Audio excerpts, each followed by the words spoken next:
Coming up, I'm going to tell you about my journey in today, which was can only be described as pothole filled. I mean, forget about the ULEZ charges, forget about congestion charges, but the potholes going on right now in London, absolutely and utterly ridiculous. But what we're going to do is we're going to describe what it's like to drive through London in a taxi, going to work at 5 o'clock in the morning.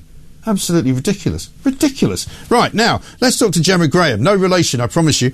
She's an anti-ULEZ protester because there's a story out in which it says that the amount of people now against the ULEZ expansion in London is causing so many problems, including the fact that around about 16 million quid has gone down the gurgler. The 1,760 incidents of criminal damage to cameras that are being put up by Transport for London, by Sadiq Khan and all the rest of it. Let's talk to Gemma now and find out what on earth is going to stop it. Gemma, a very good morning to you. Welcome to the first inaugural edition of Morning Glory with Mike Graham.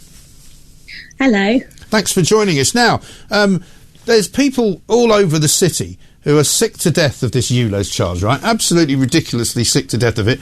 And yet it's still being rolled out. I hear stories that they tried to have mobile units on the roads, but some people were against that and they managed to stop it. They keep putting these cameras up. They keep getting damaged and taken down. It's ridiculous, isn't it? It is. I mean, it's we're in a situation of just civil disobedience because they're not being listened to by our London mayor. Right. He's not listening to the people. We've got businesses that are struggling. We're already in a cost of living crisis. Yeah. And it's just pushing people further and further into financial pressure, right, into financial hardship. And so many people have had to get rid of their cars because they were not compliant and it was going to cost them too much money to even be able to go to the shops, right? So are you hearing from a lot of those people who just don't now go anywhere? Yeah, I mean, we've been part of the anti-ULEZ protest since February last year. So we've been doing it a long time, got to meet lots and lots of people. And they're all there for their own reasons. You know, the freedoms being restricted, businesses... and as you say, just elderly people not being able to drive their vehicles to the shop, you know, the worry of it's just not being able to, you know, he wants people on public transport, but our public transport system isn't safe. I mean, look at the amount of knife crime and the amount of muggings that's going on. And an awful lot of people, particularly women who work late at night, you know, many of them are nurses, many of them work in you know, very different businesses, and they need their car. They haven't really got a choice. You can't go on a late night bus at midnight, 1 o'clock in the morning, and they don't have the choice, do they? No, they don't. No, he's putting people in danger. He's putting people in financial hardship and people in danger.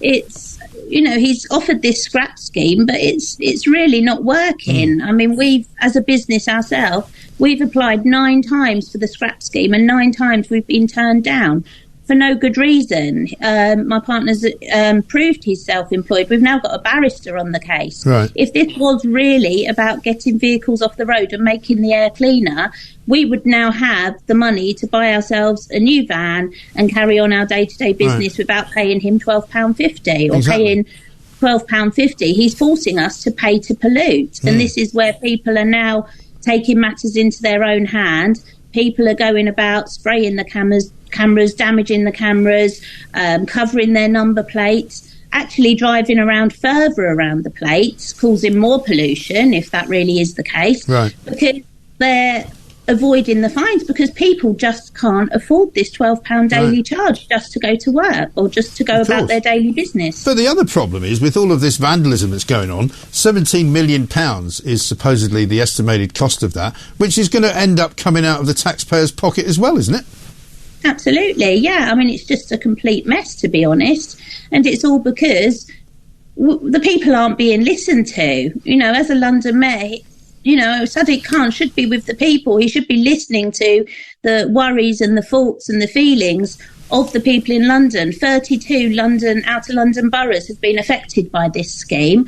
And it's, you know, it's not working, is it? There's nothing to say that air pollution has got any better. Yeah. There's nothing to say that anything's that is the problem. At all. No, but you see, that's the trouble. You know, they talk about it being good for the environment, and they talk about it being, something to make the air cleaner. But the trouble is, you know, it depends on who you talk to about that, doesn't it? Because, you know, they say the air's cleaner, but it turns out it might not be.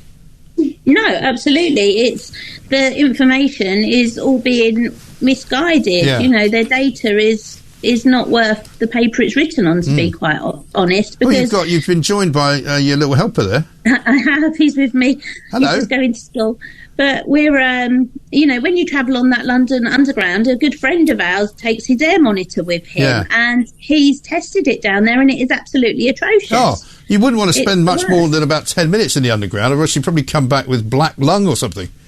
No, yet this is how they want us to travel. You know, it's just bizarre. It's not working. The safety of our cars, the cashless systems. It seems to me that it's all about removing freedoms. Yes, absolutely right. Well, listen, Gemma, thanks very much indeed for joining us, and good luck getting your boy to school. I wonder if his name's Mike, because that would make him Mike Graham, if that's your son's name. But there we are. Gemma Graham there, anti-ULEZ protester. A spokesman for the Mayor's office says camera vandalism will not stop the ULEZ operating London-wide. That's what they say. But, of course, the London mayoral elections are taking place just within the next few days, and I'm going to tell you now who all the various candidates are, because this is what we have to do. Femi Amin from the Animal Welfare Party, Count Binface, who's from Count Binface for Mayor of London, Rob Blackie, Liberal Democrat, Natalie Campbell, Independent, Howard Cox, Reform UK, Amy Gallagher, Social Democratic Party, Zoe Garbett, the Green Party, Taryn Gulati, Independent, Susan Hall, Conservative Party, Sadiq Khan,